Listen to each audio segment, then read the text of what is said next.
Welcome back to Cadesport, the platform that invites you to stop pedaling and start cycling. So today on this virtual cycling platform, we are going to be looking at 4 races live. So we are giving you a bumper crop of very exciting edge of your seat action, beginning with a hilly map called Summit Islands, which is designed by Cadesport's very own Ben Chillian, one of the riders and racers here, and it's a fantastic map. It incorporates everything that a road cyclist would be looking for in a race, a really good race with climbs, lots of very fast descents and lots of tight corners, everything you would want from a Grand Fondo, for example. And then we're going on to Country Rally, which is the mountain bike course. So this is going to be interesting. Having ridden this myself, you get a lot of very, very high chain tension, a lot of high resistance on those off-road sections, especially if you are on a direct drive smart trainer. And then we're going to go on to Echelon, which is one of the sci-fi maps here on Cadesport. Absolutely fantastic map. Imagine like a flat velodrome. So instead of being able to take that corner nice and smooth like on a velodrome, instead you're going to get that very tight corner that you have to negotiate with actual steering. But it presents also those straights where a lot of power can be put down. So that's going to be a very interesting race for sure. And race 4, well, we're going to be looking at one of our very fast, very powerful all-road race where the riders are looking at power rather than skill and negotiation on corners. And that is with Apex Mountains, which is, again, very enjoyable course if you do try out Cadesport. So let's take a look at our power-ups. So in race 1, they have one only of each wind at your back, which gives you the effect of having a tailwind propelling you along, giving you that extra speed. That lasts for 20 seconds with a 20-second recharge. Then we have weight lifted. Again, it lifts the weight so that any amount of pedaling is going to give you a good amount of speed and power with, once again, 20-second usage time, 20-second recharge. Race 2, we're going to be looking at 2 each of just wind at your back. Sorry, not 2 each, just 2 of wind at your back, which we covered before, like having a really strong tailwind pushing you along. Quantum shift is going to be active on race 3, meaning that riders can pass through one another without being caught behind one another. Then we have corner caper, which only lasts for 10 seconds, but the benefit is it has a 10-second recharge time, again giving you that benefit of staying nice and tight through those corners without having to focus too much on your steering. So here we are on the start line, ready to go. We've got a lot of familiar names here today, a couple of new names it looks like as well, so we'll get into those as we get going. But look at this, we've got Pedro right in the front there, we've got Jennifer on the front, and we've got Frank as well. Frank has, of course, abandoned me for the course. I guess it's Frank's turn now. So here we go. Frank's taking the charge on the tri-bike, so he's getting that much greater aero benefit. And he's taking a leaf out of my book from what I was talking about on commentary the other weekend there, where he's freewheeling the corners to not have to rely so hard on the brakes. Oh, Pedro, just wiping out there as he was given a very powerful attack to chase Frank. Now, Carl, one of our big power riders, he's going to be very powerful on the climbs here because that is a benefit of being a powerful rider. Vibika is too. I believe Vibika in the outside world, in the real world, is a mountain biker, so a lot of power on those climbs. And we saw a lot of power on a sprint with Vibika the other day here. That was a fantastic win on Apex Mountains. Timed that sprint perfectly, used the draft benefit perfectly too. It was a textbook win. So here we go. Can she give a good chase to Frank? Frank is just kind of stealing a lead here. And he is just comfortably freewheeling all of these corners, showing us how it's done. There we go. Just freewheeling, as you can see, is Watts to zero. So are Vibika's. So that is what Vibika is trying out as well. And that has allowed her to catch up, as well as Carl here. Look at that. And so this is a great time to mention that teams can set up in Cadesport. They can also customize their own jerseys and kits. As you can see here, so we've got Homer in the CCC, Cool, Calm and Collected one. We saw Vibika in the Hive one. And we saw Carl in, I don't know if this is meant to be pronounced Velocity, or because it's Velo, like bicycles, Velo City, but it's that's the team he's representing, with that awesome fox made from the parts of a chain link, parts of a chain. So Vibika and Frank neck and neck going up this climb, and great course here that designed by Ben Chillian, because lots of very aggressive climbing, but the climbing that is over a good distance and graduated. And there we see Ben himself. And my apologies for mispronouncing your name in the past. I honestly thought that was Chillian, but it's Chillian, apparently. So here we go, another member of Team Hive. He's beginning to put in a bit of a powerful chase to catch up to those lead-free riders. Part of that great climbing that Ben had designed is coming up here. I'm a fairly powerful endurance rider and climber, not a great sprinter, but I really enjoy these climbs coming up. This is where you get into those kind of 10, 11 kind of percent gradients. We've got Frank here with the wind at your back, giving him that nice push up the hill here, which is really paying off. But Vibika has timed that perfectly for her use also of the wind at your back to give an attack to catch up. This is where riders want to be really careful, because it suddenly turns into a descent, much like it would in real life. Because of course, once you reach the summit, you're coming back down at that point. So riders want to be really careful not to overgun it on a chase or attack, which we just saw there. Oh, Vibika, so close. Poetry in motion, and that's the commentator's curse. Sorry about that, Vibika. So Carl is putting in some good effort here, but also tempering his effort, as we can see, kind of slowing on his cadence, which we can see reflected in the animation of his avatar. Great work keeping that nice and tempered as he comes around that corner to give an attack here for Frank, who is still just stealing the day here. So we're passing some ghosted avatars. That's when you have lapped somebody or somebody is not in motion. So Ben, the course's designer, is now giving an attack with the wind at your back. Let's see if that can pay off. He's got a, let's look at that, 9-second lead, 8 seconds. So he's making a good attack. He's managing to eat those seconds off, managing to cook them off. And here he is catching up with Carl. I've got a suspicion that Carl is kind of holding back for a certain point in the course. He is, of course, tempering his attacks for the sake of staying upright, for not losing time in that penalty that comes with crashing, which is a 2.5-second penalty, standardized for everybody, because everybody is in the medium difficulty today. Pedro's really been asserting himself, as being able to really gun it with some power lately. He's clearly been doing some training behind the scenes and has really been ranking up on that leaderboard, which has been fantastic to see.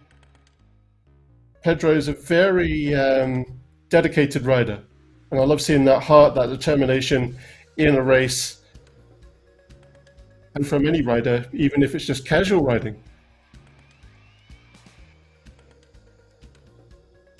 That's a very good use of the wind at your back there. So we have the waterlogged area of the course. Water, of course, is going to add rolling resistance, a huge amount of rolling resistance. So that was a very, very tactile, very clever use of the wind at your back power up by Carl. And that's allowed him to keep that distance relative between him and Frank.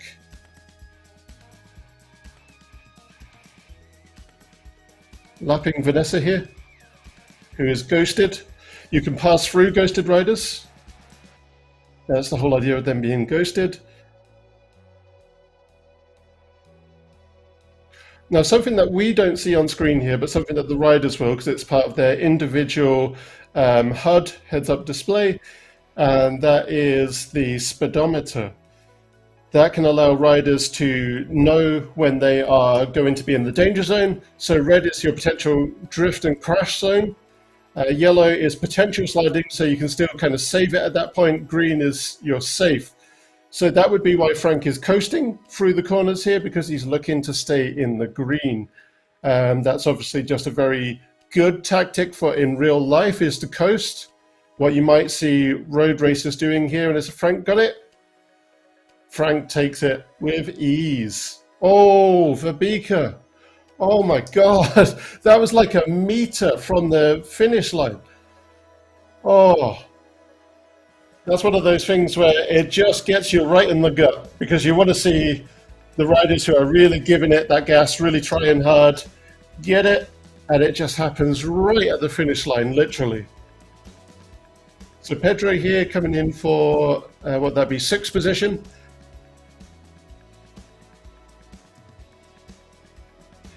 I think Pedro's maybe holding back for the 4th race here. So this race is a 2 times multiplier. So the points will be doubled, but the last one is going to be a 3 times multiplier. So Frank Garcia there, a whole 2 seconds ahead of Carl Axel. Carl Axel, who I suspect he's kind of giving it a lot of effort, but I suspect he's also holding back for that 4th race as well. Ben as well, normally a lot more on the gas than this. So again, I think everyone's aiming for that 3 times multiplier, because they saw what that did for Verbika's score on Thursday, that would have been. So we've got 1 through 6 there. Do we have a look at the scoreboard right now? So we're just going to get them coming in as they continue to pedal over the finish line. But Frank with 60 points. We've got Carl Axel just 8 points behind. We've got Ben Chilion 46, Homer 42, and that very unfortunate crash right on the finish line has cost Verbika a little bit. But if her effort on race number 4, Apex Mountains, showed us anything on Thursday, it's that you can kind of claw that back quite comfortably if you're willing to put in that effort. So let's take a dart over to Country Rally, 3.6 kilometers today, which is a 2-lapper for that total distance of 3.6, the mountain bike course. So let's take a look at our riders getting ready, our caders, if you will, getting prepped for the race. So here we can see, and you can see a reflection of that much higher rolling resistance on those off-road areas that we just saw with the bots there. And with Homer, is the speed is a lot more tempered. I'm not sure if Homer's on a direct drive smart trainer with his trainer set to 100% in game, but if he is, he will certainly be feeling it through the chain. I certainly did when I was on this on Tuesday. It's a fantastic algorithm that Cadesport has. Again, I've spoken on these live streams with Frank about how I think Cadesport has the best draft benefit for a direct drive smart trainer in any virtual cycling platform right now. But also now I think it has the best dynamic terrain for that as well, for the sense of real life riding on a direct drive smart trainer for that chain resistance. So here we go. We've got Ben. He's gunning it right on the front there. Jennifer is just pushing past. So this is where you get the lower rolling resistance on the tarmac here.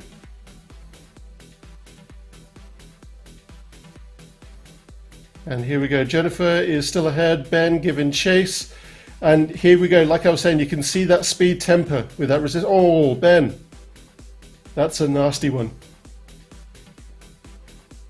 But if I know Ben at all, he's got a lot of power in those quads, a lot of power in those glutes. He's going to show us a lot of chase here, a lot of attack.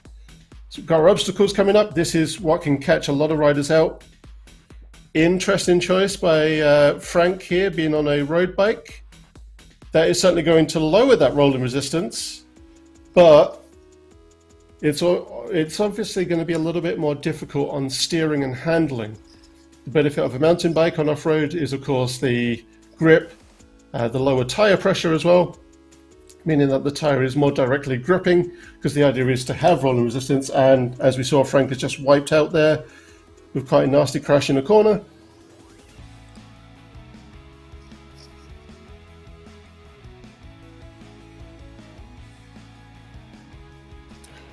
Oh, nice save by Frank. But this is where a road bike might not be the best. There's a similar course that I ride in the outside world. Oh, Timothy's joined us. So we've got Timothy giving a lot of power on the front.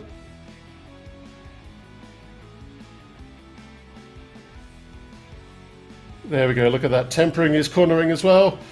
Being given chase by Carl. The old rivalry still firmly ablaze. Oh, Carl's chosen the tricky corner here, and he's done it. That left side is a lot more tricky than the right, but he handled that with ease.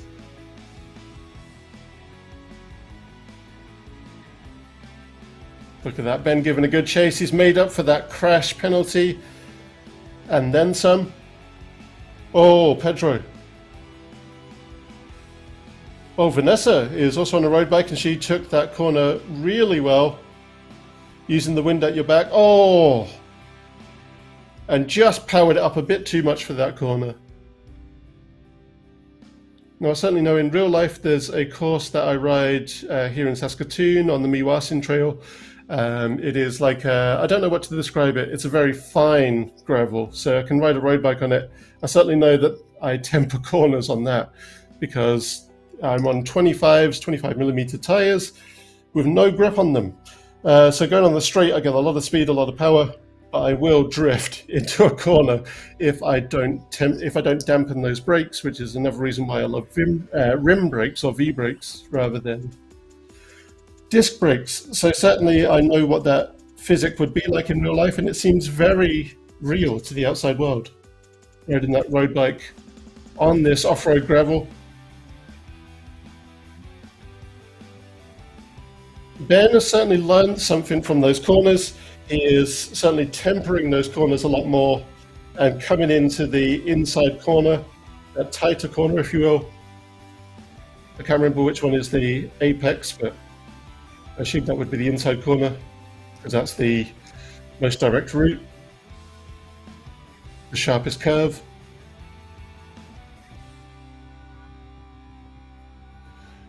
All right, here we go. So we're coming over to the finish line here. Oh, Timothy! Oh, holy, that was a...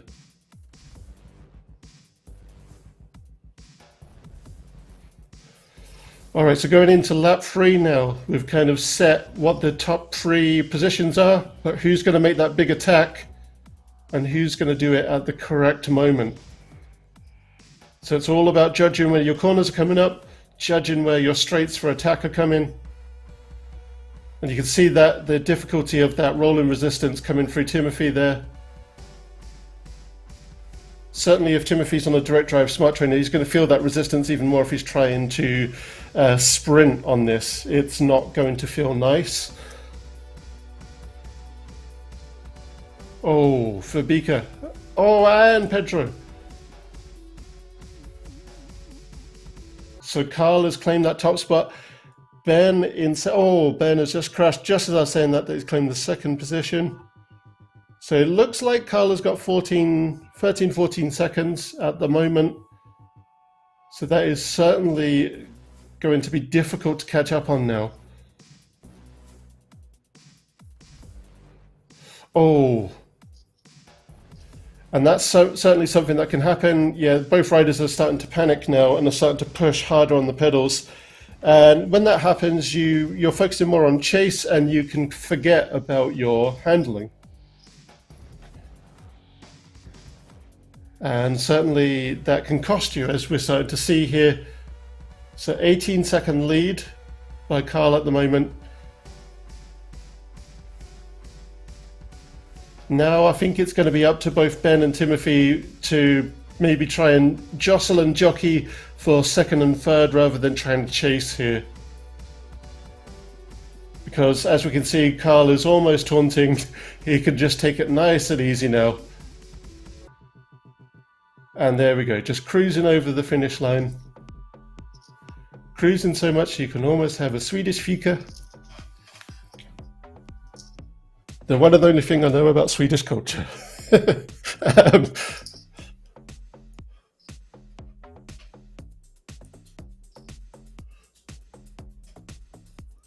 All right, there we go. So Ben claiming second, Timothy third, Pedro fourth, Verbika fifth,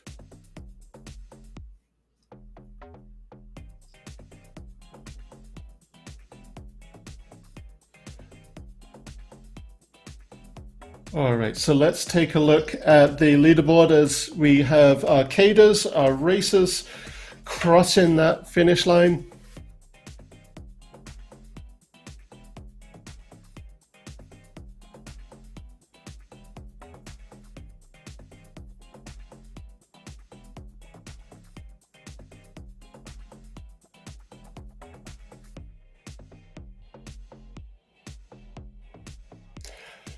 So we are just having a little bit of a technical issue here. So while we recover from this, I'm just going to go through the power-up card with you. So the power-up card is going to give you a lot of information. So it tells you the duration, as you can see on here, the cooldown time, which is the time it takes to recharge that. And you're going to have the icon. So that icon is a way to easily distinguish and identify which power-up you're about to use. Configuration, so 1, 2, 3, etc., how many you have, and configuration of where it is for easy access buttons if you are using a small keyboard, for example, on your handlebars rather than a smartphone. And then, of course, the name of the power-up. So each of these power-ups, they can be programmed by a race organizer, even ride organizers, if you're looking for to add an element of fun to casual rides, to workout rides, group workouts, any kind of team training rides, anything like that. It's going to be a great way to do it.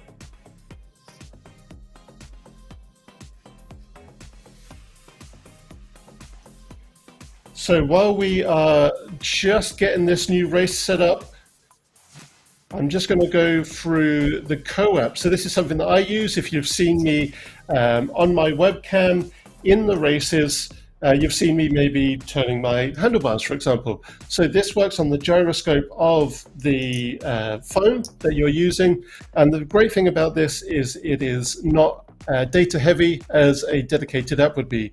So when you log in to Cadesport, you scan the QR code with the camera on your phone, and it opens a web browser version of this. It's only mobile configured, I guess would be the word. I'm trying to think of the correct terminology for this, but it's only mobile friendly, which means it's a light website.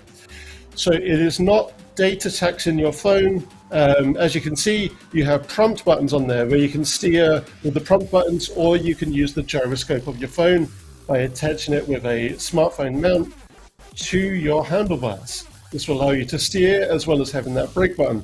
The brake button is going to be a tempered brake button where it brakes by a percentile the longer you hold it.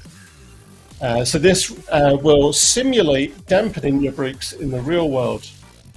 Dampening can of course be good for preparing for a corner, preparing for slowing yourself on descents, that kind of thing. And that can be reflexive in game with that. It's fantastic. I like it. I really enjoy it. And it's something that I would recommend. You can also go in through the Browse Unconnected option when you first open the web page, and you can do some of the stuff you would do from the root menu of the actual Cadesport game itself, which is to check out playlists, confirm start times, schedule yourself to one of the races or playlists, check your stats and fitness and achievements, and you can also kind of add friends and socialize as well, and you can also watch the how-to videos. And now we're going to go on to an explainer of Pro Power Mode. which is what the riders are using today. So it's a very clever algorithm that has been designed by Frank Garcia, but it's been actioned by somebody who is clearly very good at mathematics and at physical sciences, whatever they would be called, like sport sciences, for actioning them into the game. So the idea is whether you're on rollers like Peter or a direct drive smart trainer, it will standardize your power to that of a pro racer out in the real world. And so what that really means is that it finds what your threshold is, and the threshold is set for everybody at 421. What you do above that depends on how hard you want to push it. But in other words, your sweet spot where you're about 20% below threshold, that's going to be pretty much standard for everybody. So you can have social rides regardless of power categories in other virtual cycling platforms or your power out in the real world. So that makes it a much more inclusive environment. It makes races a lot more fair at threshold level. So if you really want to win, when we see riders going way above that 421 watts, they've really figured out that they really have to go above their 100% threshold to kind of gain that win. So we are now jumping ahead to Apex Mountains. We have had a technical issue with Echelon, but we have recovered, and we're about to go straight into that all-power, all-road race. So here we can see Carl warming up, and he's keeping it nice and tempered, just massaging those legs. So as I suspected, he is going to be going all guns on this race. He has been holding himself in the breach, if you will, ready to fire from the start line there. So we've got 20 seconds. We're just kind of seeing these warm-ups here. We can see Carl Axel and Timothy on these web cameras. I don't know how I forgot that word. So here we go on the start line.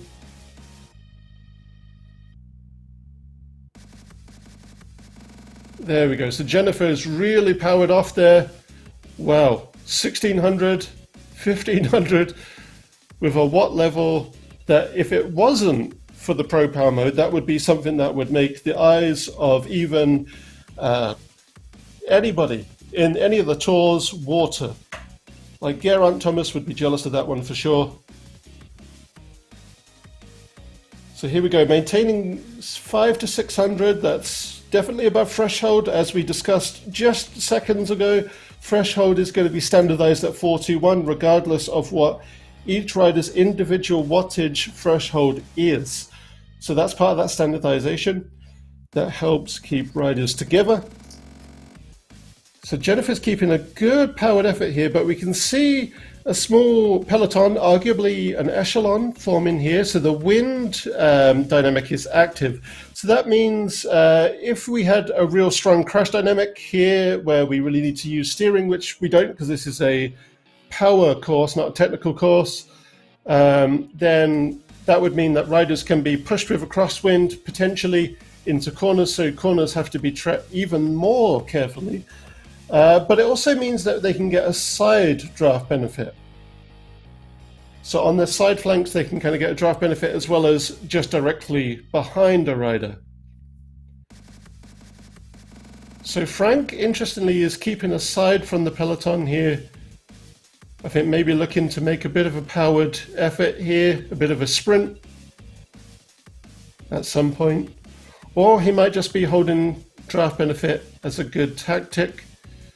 Verbika keeping the draft benefit here as well. The draft benefit really came into play for her win on Thursday. Very artful, very skillful use of that draft benefit and very skillful and artful timing of when to do an attack. It was textbook. It was perfect.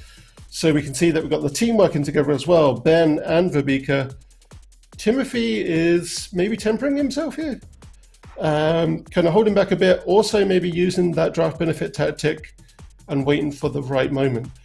Jennifer has a 14-second lead at the moment. Jennifer might be a somewhat younger rider to Cadesport, so maybe the system is yet to quantify her numbers, quantify what her threshold is, and get that baseline for her 41 watts. So maybe that will be something that happens when the servers refresh at that 23:59 tonight. But we'll see. So Pedro here leading the chase pack.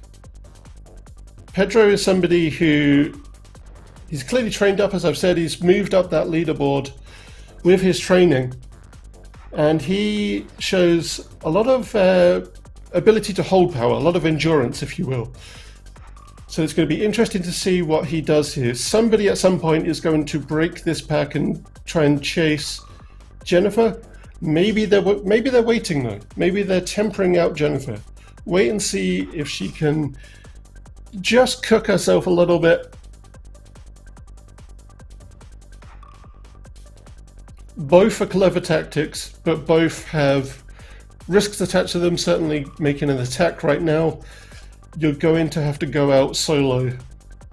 Or you're going to have to make a decision as a whole peloton to have the front guy put in a lot of power and the rest of you just rest, and maybe switch and swap as you go.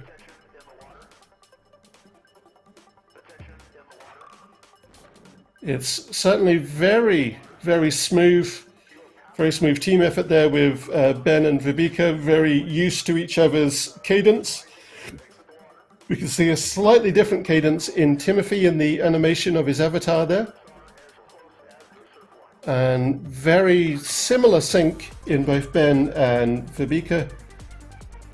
Very good rhythm.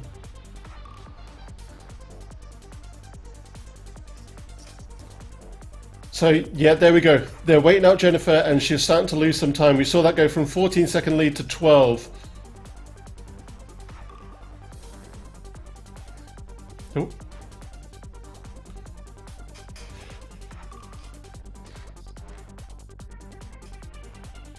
There we go. Nice tempered effort from everyone. As we're going through the town centre here, city centre. Very reminiscent of towns certainly in the foothills of the mountains in Alberta. Here in Canada, but I'm sure reminiscent of Colorado towns on the other side of the Rocky Mountains too. So Jennifer here holding close to 400. So Ben is now the lead on this pack. Keeping a fairly tempered wattage for Ben, which means that I'm sure he's going to do a big attack once they've eaten up that time from Jennifer, which continues to decrease. That's the trouble with making a big attack right off the front. Getting right there, you don't have any draft benefit. You are pushing against your own chain tension, your own resistance, and what you're capable of holding in terms of endurance as well. So certainly very impressive, but we're starting to see that power.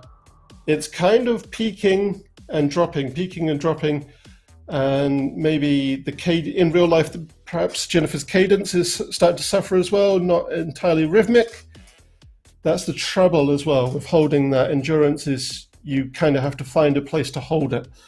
Frank now in charge of the chase pack.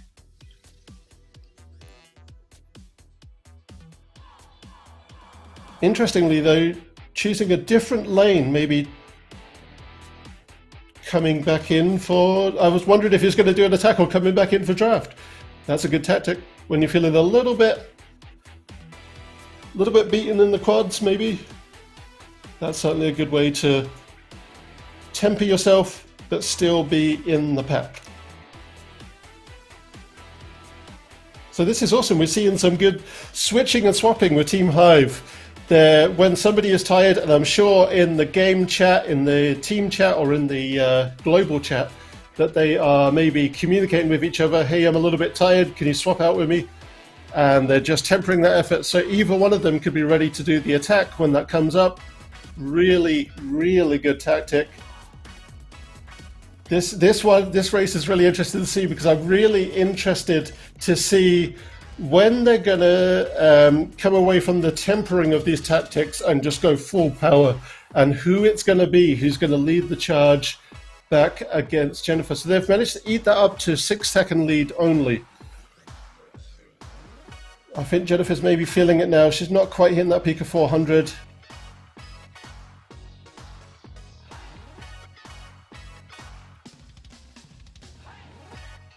So there we go. Yeah, at 198. So that's still the equalized heart rate, but still very high. I think it maximizes, if I remember rightly, for Pro Power at 200. So she's certainly at peak or above. So she's in her metaphorical zone 5, zone 6. And certainly at the point where that is beginning to go above your VO2 max and probably shallow breaths.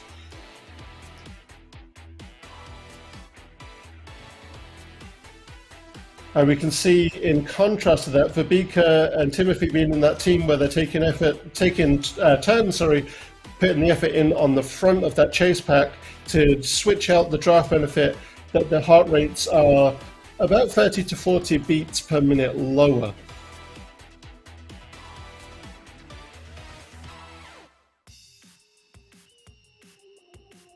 So Carl Axel coming to the front now. So Carl looks like he's about to make an attack. Is it too early? Is it the right time? Or is he just trying to break up that peloton? Certainly if I was in that peloton, I wouldn't take that goad. I wouldn't go for it. I would keep to the benefit now, the draft benefit.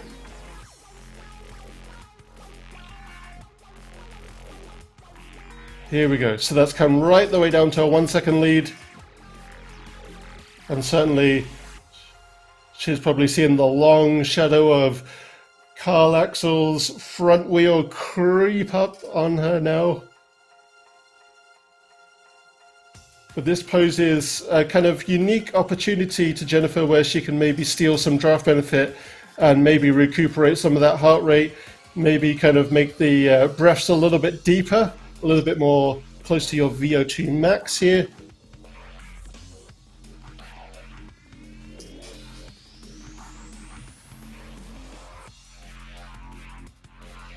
So here we go. Ben is kind of hugging that rear wheel of Carl. Maybe that's a good tactic, getting that draft benefit from a rider who's making an attack. That certainly means you have to kind of keep pace. If Ben's on a direct drive smart trainer, but with the trainer set to 100% in game, then you do feel that, as I discussed before, you feel that go off of your chain when you're in the draft benefit, the tension go off, which you don't feel in real life, but feels very comparative to how the tension in your legs disappears because you're not pushing against air resistance. So very realistic to real life, even though it's not directly one-for-one the same thing. If that makes any sense at all, then congratulations, I guess. So here we go, Timothy on the front again, making a big attack. Timothy's very good at doing a sprint and being able to hold that as endurance. We can certainly see on his webcam that he kind of cooks with that, but he seems to be able to just do that. He's got some superhuman VO2 max ability, I guess. And yeah, he's holding that. Look at that. He must be in his drops because he's kind of rocking a bit. And he's got his headphones on, so he probably is rocking, you know, horns up. So, yeah, here we go. We're going through that slight gentle climb, which is a little bit deceptive. If you're on that smart direct drive smart trainer, you're in a high tension gear, which you probably want to be in a race like this. It feels more aggressive than a 1 to 5% gradient. That's just kind of how it is in a high tension gear. So certainly that effort's going to pay off. Verbika here getting the draft benefit from Frank. So Timothy right on the front, really opening up a gap here. So 5 second, that went from being with the pack, so 0 second right the way up to 5.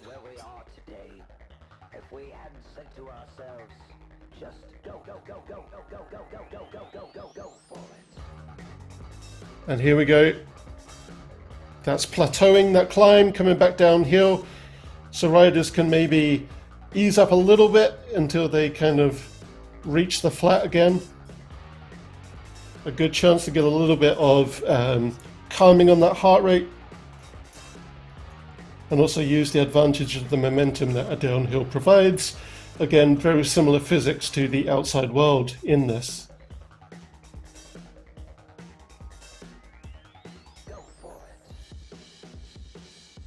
And keeping a very tempered peloton again.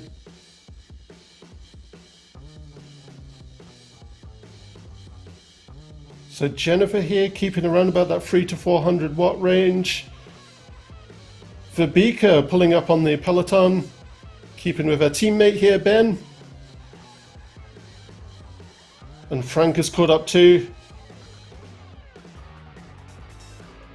I've got a feeling that Frank is going to be waiting for an attack as well. I've got a feeling that we're going to see a multi-pronged attack on that finish line. But Timothy, as you can see at the moment, does have around about a 11 to 12 second lead on the front rider of that peloton.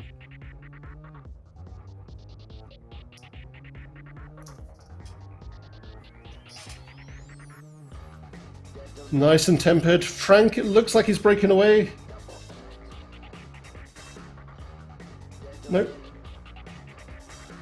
I'm wondering if that's maybe to do with the autopilot in game. So Vibeke coming to the front of the pack, making an early attack. This is on the climb. Vibeke obviously being a powerful climber, as I've discussed before.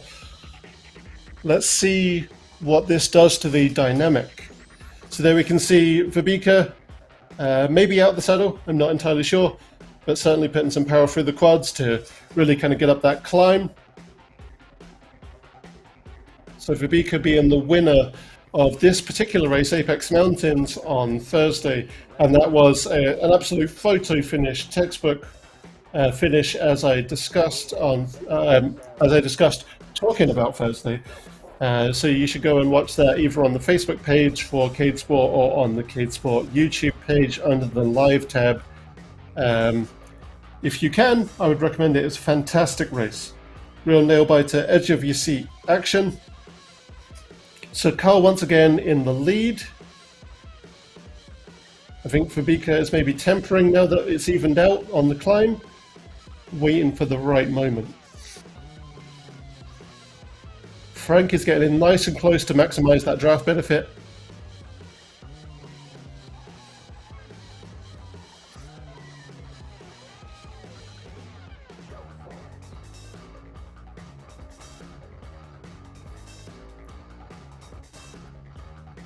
All right, so here we go. We're getting into those final 3.5-ish kilometers. Jennifer now in the pack. As I said in the commentary there, she's probably looking to kind of soothe that heart rate, get it down, get it ready for an attack. So Vibeke here, interestingly making an attack on a flat here. So maybe looking to make an early push to kind of break up a peloton, to break up any chances of attack.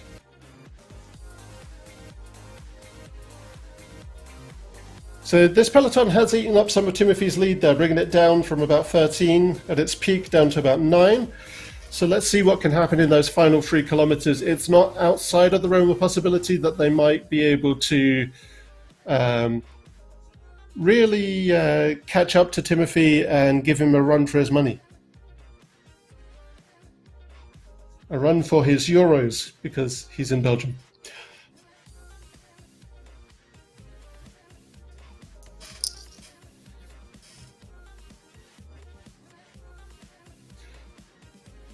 So Jennifer has kind of broken away again.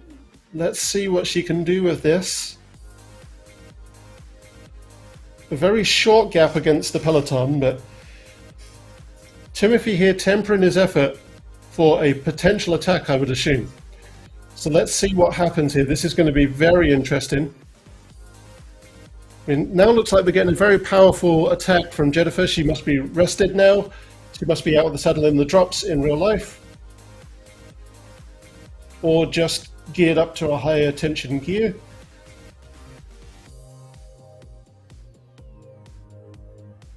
Here we go, eating that lead from Timothy, getting that right the way down to 2 seconds.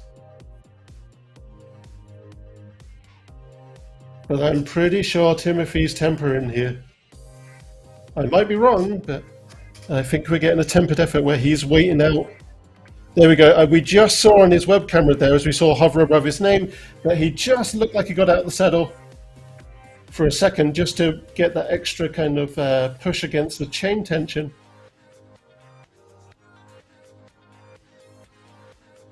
There we go, keeping even pace here. So 2 kilometers to go. It looks like it could be anyone's race right now, but let's see what that means as we get closer to the finish line.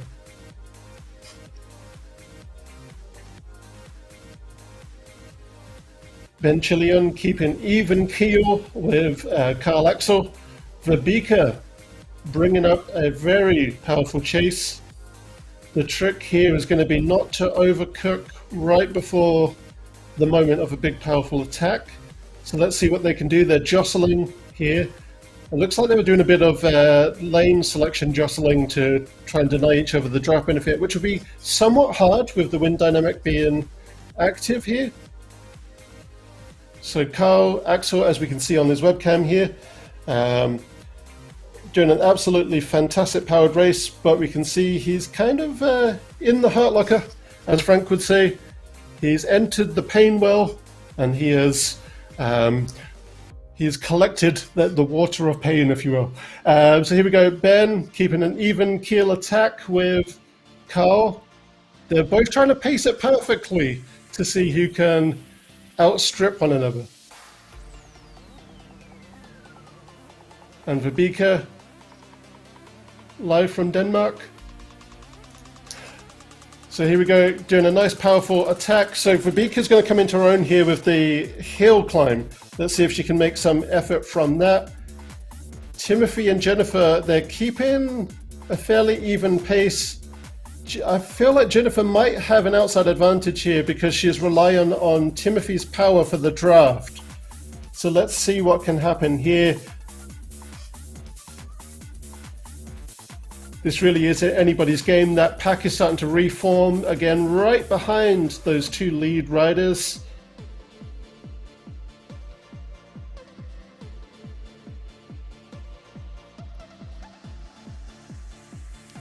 Here we go. Now they're doing the big attack. So we've got just under half a kilometer to go.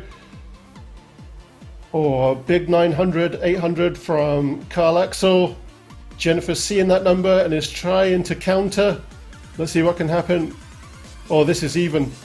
A very even kill. And Ben is closing that. This could really be anybody's thing now. Oh, another photo finish by Carl. That was neck and neck. Well done to Jennifer for being able to hold off a rider as powerful as Carl. Carl is, of course, a very impressive rider, as is Ben and Timothy. In fact, all riders here today. And you can see the green screen there behind Carl Axel. If you do join the Cadesport users group, you'll get to see his videos that he uploads where he chroma keys out that green screen and shows him riding in real life on his presumably direct drive smart trainer against the in-game footage and what that looks like comparative.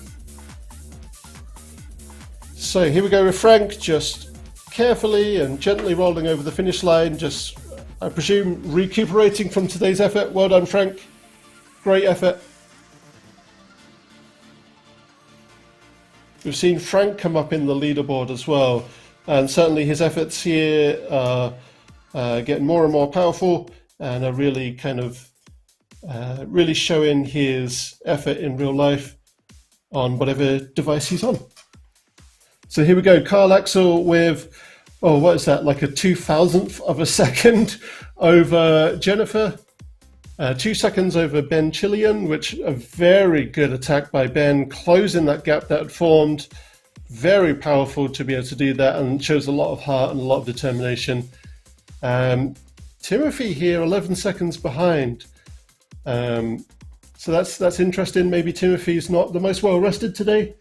And Verbika in 5th, which is a very honourable position. A good kind of like halfway up that leaderboard almost. So Frank a minute behind, and Pedro a minute behind as well. Kay coming in 9th. I think Kay and Homer have been spoken about a lot here, but they do a lot of riding, a lot of endurance riding. And so nobody would blame them at all if they're a little bit tired today and need that recuperation.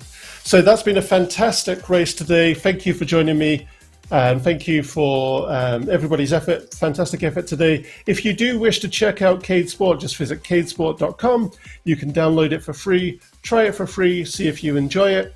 There is a range of devices you can use. You don't just have to have the more expensive direct drive smart trainers, although it does give you the most real feeling. You can use the cheaper mag or fluid rollers that go on your back wheels. You can even do rollers if you're as confident as Peter. So give it a try, see how you feel, and thank you for joining us today.